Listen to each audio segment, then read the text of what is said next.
നമസ്കാരം. The path is the goal എന്ന discussion സീരീസിൻ്റെ അടുത്ത സെഷനിലേക്ക് വീണ്ടും ഏവർക്കും സ്വാഗതം. നമുക്ക് ആദ്യം മെഡിറ്റേഷൻ ചെയ്യാം.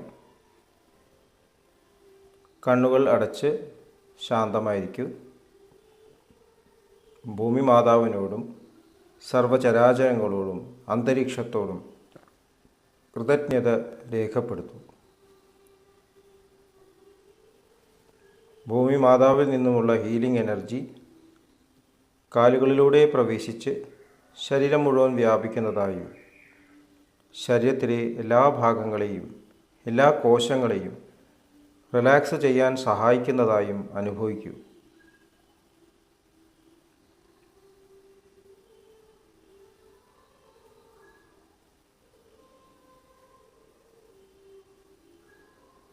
ഇപ്പോൾ ശരീരം പൂർണ്ണമായും റിലാക്സ്ഡായി. ഈ റിലാക്സേഷൻ ഹൃദയത്തിൽ അനുഭവിക്കൂ. ശ്വാസം ദീർഘമായി ഉള്ളിലേക്ക് എടുക്കൂ. ഹൃദയത്തിൽ സ്നേഹം നിറയുന്നതായി അനുഭവിക്കൂ. ശ്വാസം പുറത്തേക്ക് വിടുമ്പോൾ സ്നേഹം പ്രപഞ്ചം മുഴുവൻ വ്യാപിക്കുന്നതായും അനുഭവിക്കൂ. ഹൃദയത്തിൽ കുടികൊള്ളുന്ന സ്നേഹത്തിൻ്റെ സ്രോതസ്സിൽ നിന്നും ഉദ്ഭവിക്കുന്ന ദിവ്യപ്രകാശം മനസ്സിനെ ആകർഷിക്കുന്നതായി അനുഭവിക്കൂ. ആ ദിവ്യപ്രകാശത്തിൽ ധ്യാനം ആരംഭിക്കൂ. മനസ്സിൽ ചിന്തകൾ വരുന്നുണ്ടെങ്കിൽ മൃദുവായി അവയെ അവഗണിക്കുക. ദിവ്യപ്രകാശത്തിൽ ധ്യാനം തുടരുക. Please start meditation.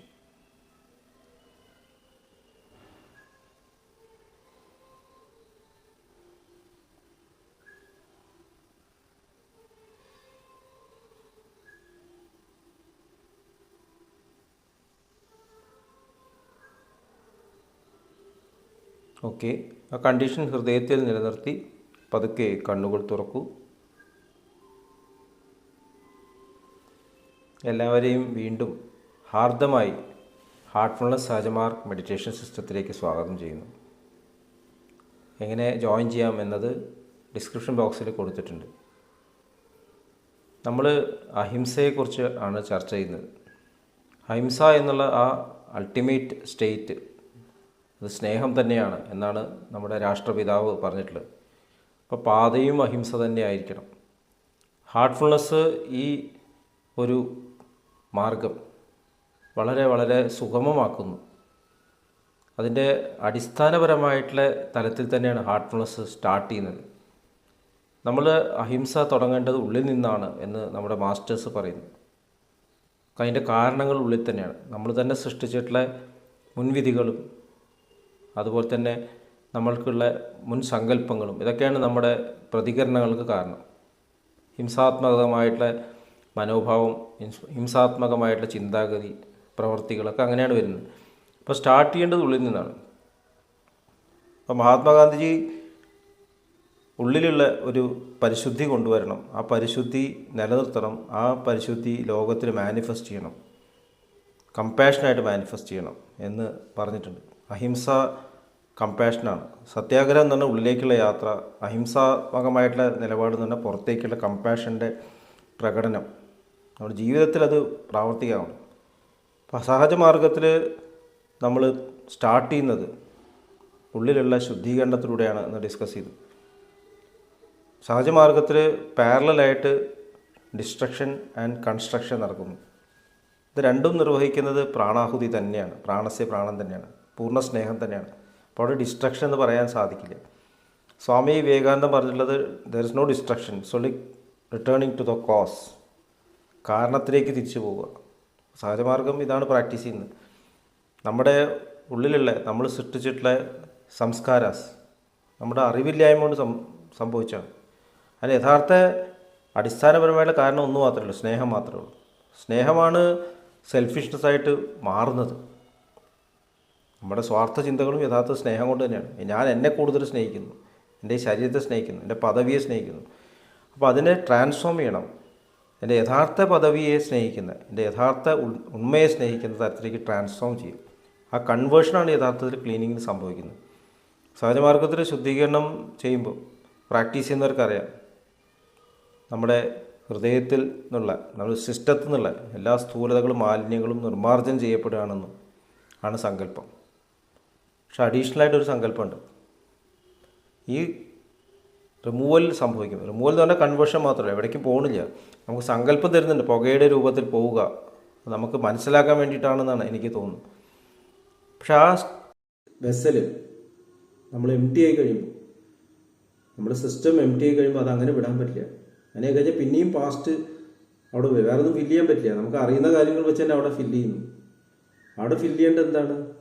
സ്നേഹം കൊണ്ട് നിറയ്ക്കണം. അപ്പോൾ ശുദ്ധീകരണത്തിൻ്റെ കൾമിനേഷനിൽ ആ ദിവ്യപ്രവാഹം ഹൃദയത്തിലേക്ക് നിറയുന്നതായും എല്ലാ ഭാഗങ്ങളിലേക്കും പ്രവഹിക്കുന്നതായും ശരീരം പരിശുദ്ധമായ ക്ഷേത്രമായി മാറി എന്നുള്ളൊരു സങ്കല്പത്തോടു കൂടിയാണ് ശുദ്ധീകരണം അവസാനിപ്പിക്കേണ്ടത്. അപ്പോൾ ഈ ശുദ്ധീകരണം ചെയ്യണമെന്നുണ്ടെങ്കിൽ ഇൻട്രഡക്ടറി സിറ്റിങ്സ് എടുക്കണം. അല്ലാത്തവർക്ക് അത് ചെയ്യാൻ പറ്റില്ല എന്നുള്ളത് ഞാൻ എക്സ്പ്ലെയിൻ ചെയ്തു. അതുകൊണ്ടാണ് ഇത്രയും ഇമ്പോർട്ടൻസ് ഈ ഇൻട്രൊഡക്ഷൻ നൽകുന്നത്. വളരെ സിമ്പിളാണ്, ഒരു ബുദ്ധിമുട്ടുമില്ല, ഒരു ചിലവില്ലാത്ത കാര്യമാണ്, ആർക്കും ചെയ്യാം. പ്രാക്ടീസ് ചെയ്യുമ്പോൾ അതിൻ്റെ ട്രാൻസ്ഫോർമേഷൻ അറിയാൻ പറ്റും. അപ്പോൾ സൈമൾട്ടേനിയസ് ആയിട്ട് തന്നെ അവിടെ കൺസ്ട്രക്ഷൻ നടക്കും, ഒരു നിർമ്മാണം നടക്കണം. അപ്പോൾ ഹിംസ അവസാനിപ്പിക്കാനുള്ള യഥാർത്ഥ വഴി ഡിസ്ട്രക്ഷൻ മാത്രമല്ല, കൺസ്ട്രക്ഷനാണ്. മഹാത്മാഗാന്ധി കൺസ്ട്രക്റ്റീവ് പ്രോഗ്രാംസ്, നമുക്കതേക്കുറിച്ച് ഘട്ടം ഘട്ടമായിട്ട് ഡിസ്കസ് ചെയ്യാൻ ശ്രമിക്കാം. അവതാരങ്ങളുടെ ലക്ഷ്യം അധർമ്മം എടുത്തു കളഞ്ഞ് ധർമ്മം പുനഃസ്ഥാപിക്കുക എന്നുള്ളതാണ്.